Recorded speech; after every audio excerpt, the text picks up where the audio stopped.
Doing fantastically well. All the better for seeing your nice suit this morning. And we've got Fred Allison in the building as well. And his Twitter handle is at Mr. FB Allison. Good morning, Fred. How are you? Good morning. Excellent. Fred and I had a yoga experience this morning, so we're feeling limber. We're limber. Excellent, excellent. You guys should invite me. You must come. It's open. So let's limber our way through today's national news story, shall we? Please make sure you join us in conversation on our different platforms. Yes, do that on WhatsApp at 0809-444-0981. Also, we're streaming live up on YouTube, so it's youtube.com/smooth981FM. And on Twitter, we are at smooth981FM with the hashtag freshlypressed981. Okay, our first story is a very exciting one. It's from ThisDay newspaper. Ezekwesili, Duke, Moghalu, Sowore, Durotoye, Olawepo, and others emerge as presidential candidates. So first, I do want to acknowledge this newspaper for taking the effort and time to go and find 20-plus political parties, including the people they have put forward as their presidential options. So without further ado, Ayo, I'm just going to come to you for your thoughts on this and take us through what this story means, really. Okay, so this is good. I mean, these are good names. We've complained that we've been recycling leaders in Nigeria for a while, and now we have fresher names, relatively experienced names also, not just greenhorns. Exactly. So the issue here, and like we've had this discussion a couple of times, and the issue I have, if we're going to have a third strong party, I think we need to have some form of alliance. You remember the last alliance between Durotoye, Moghalu, and Sowore collapsed eventually after the elections that they had, and that was sad because we're hoping something good was going to come from there. Now, these are good names. We're saying names like Durotoye did a good job in Cross River. Some might argue otherwise, but at least relatively did a good job in Cross River State. And he's being put forward by the Social Democratic Party. Yes. And Ezekwesili is someone I actually really admire and really respect. And she's also a very good candidate and has a good track record also. And she's emerged as a front runner for the Allied Congress Party of Nigeria, ACPN. ACPN. So now we also have Moghalu, who was also the assistant governor of Central Bank, ex-deputy governor of Central Bank at the time. And these are not just names. People could argue about Sowore, who don't particularly have experience in politics in office. However, he was a former student activist. He's a publisher of a notable news reporting agency. Maybe not at the biggest level anyway, but you could argue that you could also talk about Durotoye, who has not sought office in the past. However, what I would have loved here is a form of coalition, because what's going to happen now? Pay attention to something. 2015 had cast votes as 29 million. Okay. The cast vote was 29 million. 2015. Now there's something that people perhaps don't understand what APC is doing. Unlike doing the delegate kind of voting, which was done by PDP and some others, APC deliberately came out with everybody voting, and you can see that the presidential election, which was unopposed, was voted as 14 million, over 14.3, I think. This is deliberate. I think is a way of passing a particular message that APC members alone are 14 million. They're trying to tell you something. Now, compare that to the 29 million. You only have 15 million to play with, okay? And now we're having really credible candidates, I will have to say it here. And now they're going to also split it across board.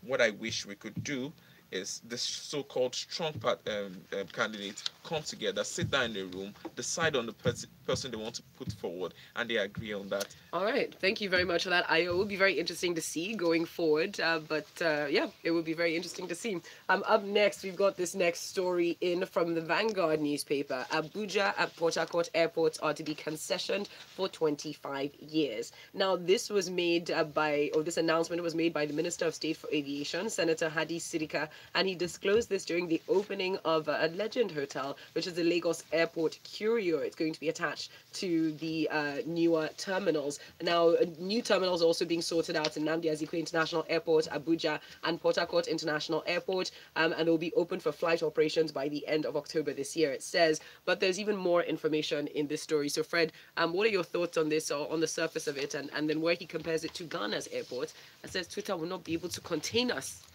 more or less. So, the story cracked me up twice. That cracked me up because it was like, yes, he's being very positive, and I like that.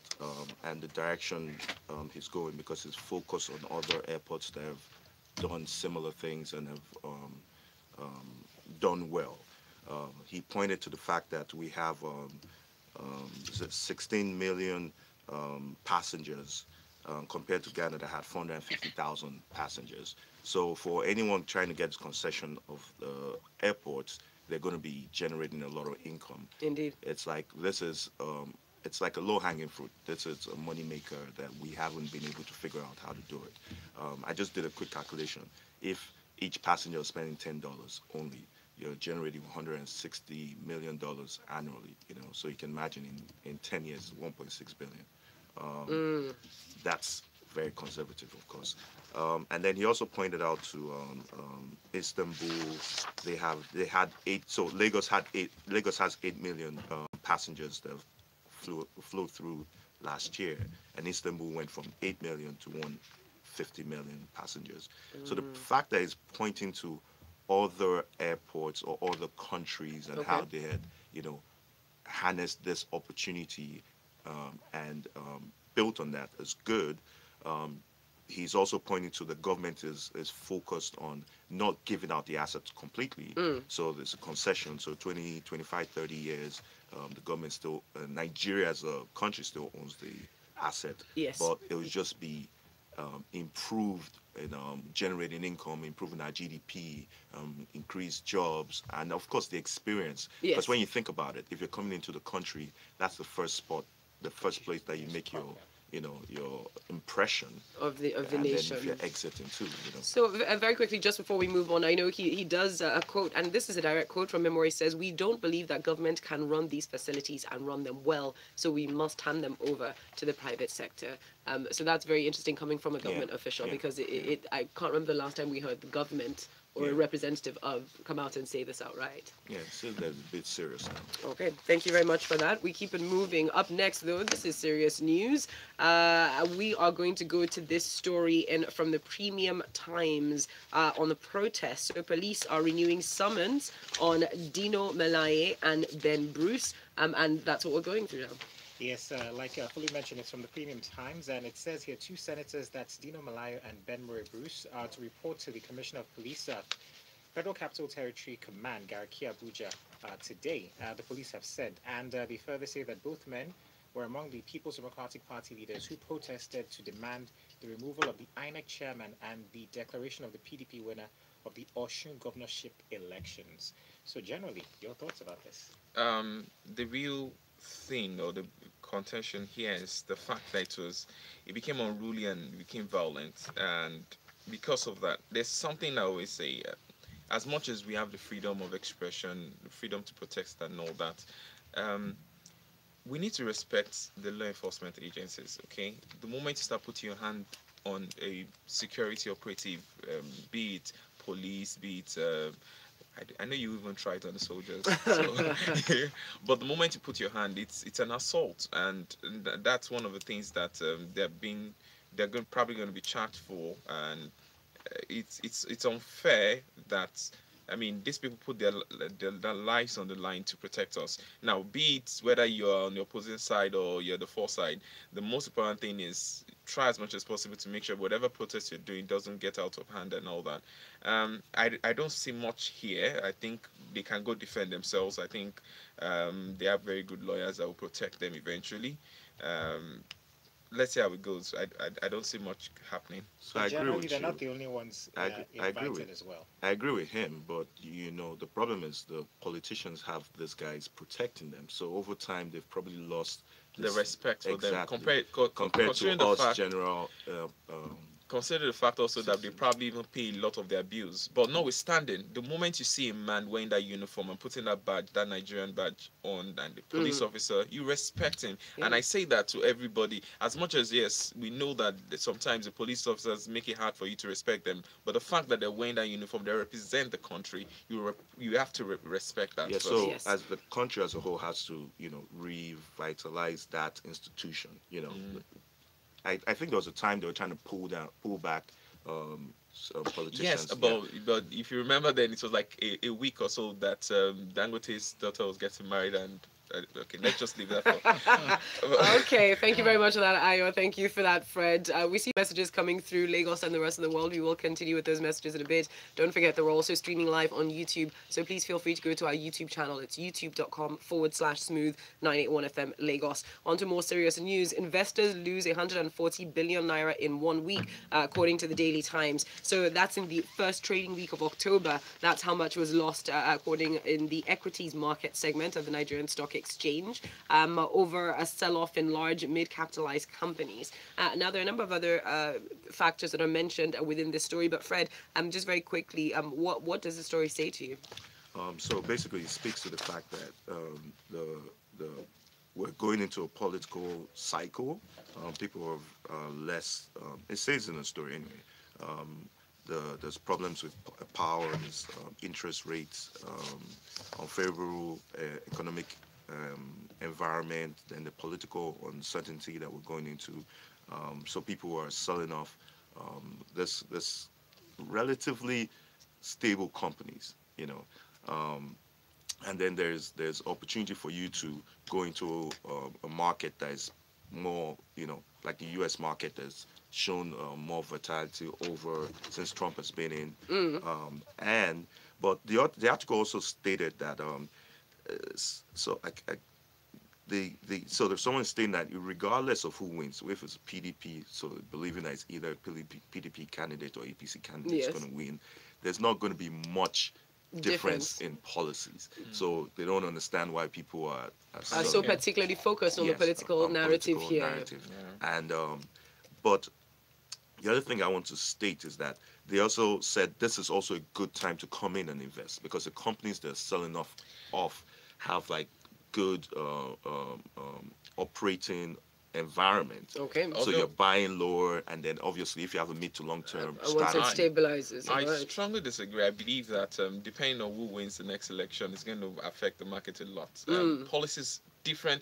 You can already see the body language of the PDP presidential aspirant now. We're assuming as though it's going to be either of the two. Exactly. These are very massive assumptions. Exactly. Also assumptions that are made by the author of the or one of the interviewees within the story. But if you look at the body language, things will change. So it's always normal, usually during election period, for you to have this downward turn, because people are trying to be careful and all. It is in cycles. That's what they call it. Thank you very much again, Fred and Ayo. A few messages have come through, so let's go to them very quickly. Joey sends in this message up on WhatsApp. Joey says one of the other parties should just form some sort of coalition with PDP and oppose that their presidential candidate, Soduko Obi, to be VP to Atiku. That might actually work. Interesting. We've got more coming in terms of messages. This one says, please factor in the additional cost of power in Nigeria. When comparing to other countries, Ghana has power. This is Lara from Lekki. Yes, it's not constant power, though, but it is there. We've got Gbolahan, who sent in a message saying, do you honestly believe that 14 million APC card-carrying members voted in presidential primaries? I laugh in Swahili, says Gbolahan. How many party people voted in PDP primaries? Over 3,400. And how long did it take them to conduct primaries? All night, and we saw it live on television. It took forever to count. Did you see the APC primaries? Results just appeared as if by magic. Maybe they voted electronically via SMS or phone, she? Okay, well, the sarcasm is just dripping there, but thank you very much. Up next, still staying with you, Fred, for this story, U.S. rate hike is to push up the federal government's cost of borrowing. It's not the sort of headline that people want to see, but it is what the story that ThisDay is carrying. So the federal government will need to take foreign loans at a higher cost, it seems, especially if we're seeking to finance the 2018 budget due to the interest rate hike in the United States. So we were told that by the Senator Dodoma that the federal government would be borrowing 1.6 trillion to finance part of the a 9.12 trillion 2018 budget. It's a significant amount, and considering that the U.S. States Federal Reserve last Wednesday raised their interest rates again, there is a concern that this will have a knock-on effect for us here. What are your thoughts on this, Fred? First, the article points that our debt is at 73 billion, and this is going to compound, so this is for the 2018 budget, this October, we're talking about 2018 budget hasn't, being utilized. So it's obviously there's multiple things that is pointing to. We're borrowing higher. The budget isn't really used for a lot of things that would indirectly build our economy. We're paying salaries with it predominantly. We're increasing our debt. It just, and then I don't know. It just speaks to the fact that we're still not going in the direction that we need to be going. Yes. There was part of the article that raises the same issues here, that we need to be more careful because it seems like our debt is getting to a place where it might become unsustainable. Yes, and that is the biggest concern, whether we Yeah. can continue servicing our debt. Will we service it at a reasonable rate? I mean, so far so good, but with changes, again, we know the dollar affects everything. Yeah, dollar affects everything. But let's remember that since 2015, the price of crude oil has risen to $84 per barrel, and that's a good thing. It doesn't look like our foreign reserves is also increasing proportionately to that. How much was the budget already pegged at already? And we are so as much as I understand the idea of still needing to borrow money, I don't like the fact that we have to depend on the US rates to affect us. We can do better than this. Well, maybe that's why we went east to borrowing. So a lot of our borrowing, even though it is from China, and so it depends again. But the China and the US are the two largest economies, so there will be some effect nonetheless. But please remember to send in your comments and your thoughts to us. Use that hashtag freshlypressed981, and of course send in the messages to WhatsApp as well, 0809 444 0981. Okay, so let's take our next story. This one here comes from the Guardian newspaper. It says here, Nigeria may soon become world's poverty capital, says a Kano emir. And what's quite an interesting story. So I'm coming to you with this one, Fred. It says the emir of Kano, Alhaji Muhammad Lamido Sanusi, has warned that Nigeria may become the world's capital of poverty within the next 30 years due to policy deficit. And he said unless the country's leaders get the priorities right and address critical issues that affect human development, many countries of the world would leave Nigeria behind. Your thoughts about this? Just being who I am and being very optimistic about Nigeria, because he said in the next 30 years. I'm hoping that in the next 30 years we're not going to be headed the way we're headed, But if we continue in this trajectory, that would be the reality. But I just feel positive about Nigeria. That's why we're here, and that's why we're slowly working towards changing things. And I feel the trajectory has changed. I know it's hard to see now. Like it seems like the government reacts to what's public opinion, rather late.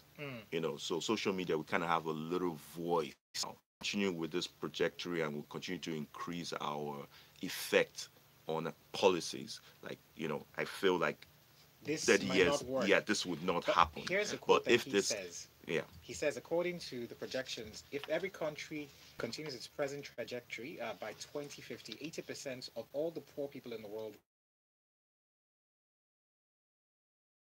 that one half of this 80% will be in Nigeria and the DRC, that's Democratic Republic of Congo. yeah, but these are the two most Populous? No. not even populous. These are the two most mineral-rich countries. Like 50% of tantalite, which is what you use on the phones and all new technology, comes from the Congo.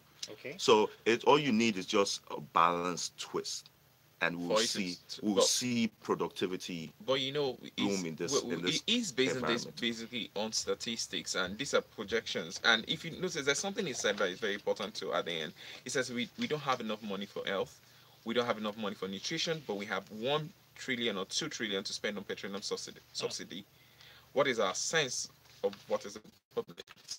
So that's why I said there's certain things. I mentioned this before. Like last year we made $10 million. Okay. Our crude revenue. So that's almost like a quarter of it. So if we just talked about the airports being concessioned, so people that are traveling obviously have disposable income. People come in and have even increased activities in these two areas.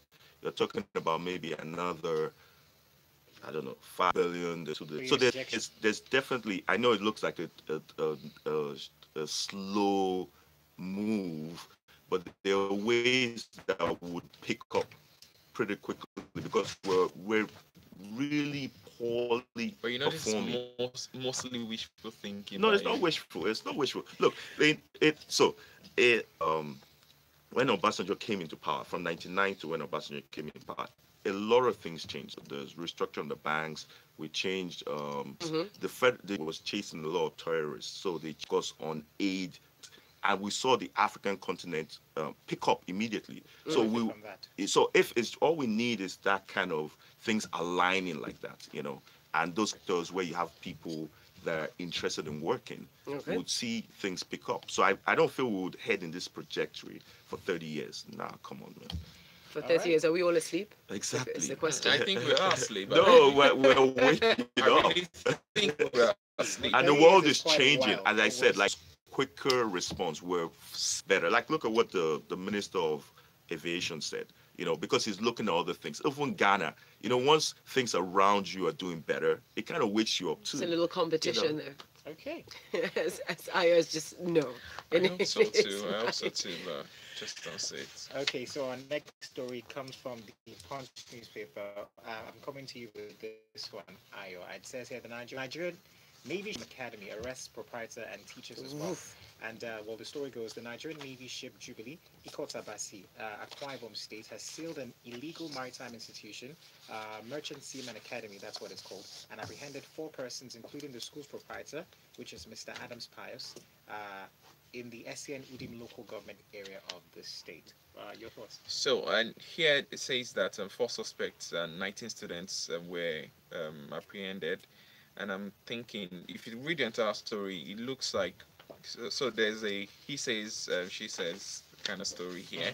Where it's history of back and forth, which goes back to 2013 as well. Yeah. Anyway, the thing here is they are saying that they got themselves, they applied to the Corporate Affairs Commissions, and then that they received a memorandum of understanding, and saying also that they are accredited according to him. And he noted that all programs of the academy were fully accredited.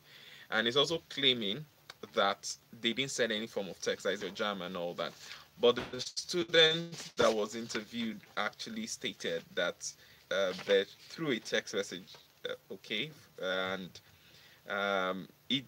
there has to be a lot of investigation to go into this. First of all, we need to find out if for real the institution is accredited as they claim they are. If they're not, then they have to face the wrath of the law. However, the question I would like to ask is, do you think the students will be culpable of any form of wrongdoing? Because, I mean, their job is to look for admission. They found a place in which claims to be accredited, and they decide to apply there, and they're studying. I don't see any form of felony here. I really don't see it. Okay, well, I think intent is really what they're going to have to sort out as they move forward on this. But thank you for that. We've got a few messages coming through. Damilare Lawrence from Ugudu says, I wish all the good brains like Mr. Moghalu and co.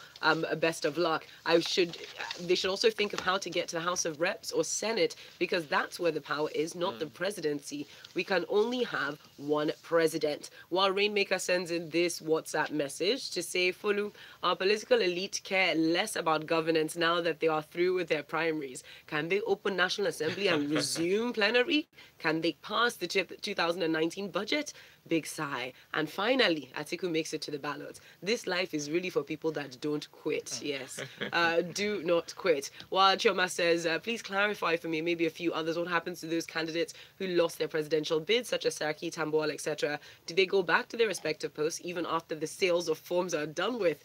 Well, it depends. There are rumors at the moment that Saraki might be running for Senate, representing his constituency. So there you go. So maybe that's the secondary option. for people that don't make it all the way through to president. But let's go into our final. And they're one of the reasons why they decide to hold entrepreneurial, so they can sort out everything. It's nice promotion before. All right, let's go over to our last story. So our final story is from the Premium Times, and I'm coming to you with this one. It says how Nigerian universities' policy inactions allegedly caused students death. Austin Okafor, a 300-level student of entrepreneurship at the University of Benin, has died as a result of what the students and staff described as a lackadaisical attitude by officials of the institution. And it was gathered that Okafor, who lived with sickle cell, died on October 2nd at the University Teaching Hospital following health complications. Basically, it goes back and forth, and they talk about how some waivers were supposed to be given but wasn't given on time. Your thoughts, Ayo? It's a sad story. I mean, someone's life was lost there. And, you know, if you remember, there was a time in which this used to happen with gunshot wounds. I know this is from the health center down to the proper medical facilities, but it still talks about how sometimes you feel like the healthcare givers become a little bit lackadaisical about the life of the person they're handling. And it's a sad story here because they said they needed to get clearance first of all to move forward, and the Division of Student Affairs 35 minutes to issue the clearance permit before the deceased could be taken to UBTH. And it's sad because it's time.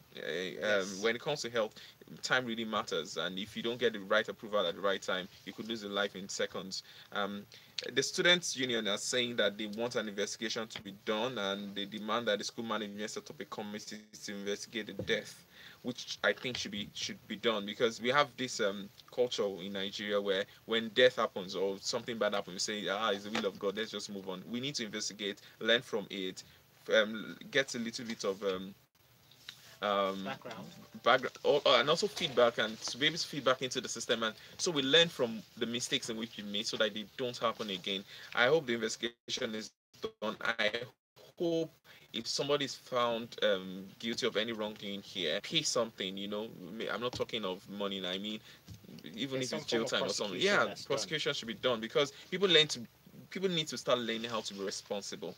You know. Okay, right. Thank you very much for that. This one here says, good morning. It feels like we're in the Nigerian stats. Okusanusi was off by about 30 plus 1 years on this poverty matter. We are already the poverty capital of the world, with more people living below the poverty line than India and China.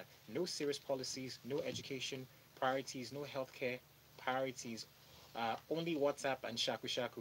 We are tracking to be the greatest of all time. This is Ifoma. Yes, from Ikoyi. Thank you, Ifoma, for that.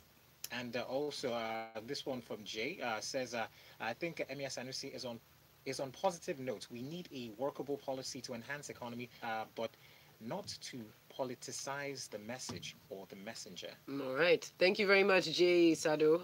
We've got messages also up on our live stream. William Campbell says, the potential for greatness across the African continent has never been in doubt.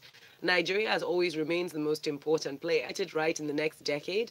Shaking my head, sad face. While Mudupe Sanda says, why are we still borrowing money when oil prices are the highest they have been in the past 3 years? Because it's a relatively recent development, though.